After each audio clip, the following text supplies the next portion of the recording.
જેને આજકાલ આપણે કિડનેપો કહીએ છીએ. આ ભગવાન શિવનો એક અંશ છે. આજે આપણે આ લોકોને સામાન્ય કરીએ છીએ. શબ્દોને ઓગળજો. દુનિયાનું સૌથી મોટું મોટિવેશન હોય તો એ કિડનેપો છે. એનો ભાઈ એમ નથી કહેતો કે આ મારી બેન છે, અને એની બેન એમ નથી કહેતી કે લાય ભાઈ હું તને રાખડી બાંધી દઉં.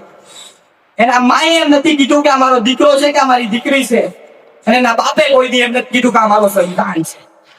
ખોટું ના લગાવતા. એના ભાઈબંધે પણ એમ નથી કીધું કે આ મારો ભાઈબંધ છે.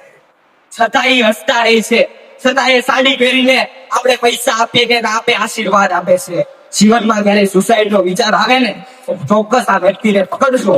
કારણ કે જે વ્યક્તિ દુનિયા એનો સાથ છોડે છે છતાં હસતી રહે છે, અને આપણે નાની મુસીબત આવે ને જો પંખે રડવાનો વિચાર આવે ને તો એક વખત આ વ્યક્તિને યાદ કરજો.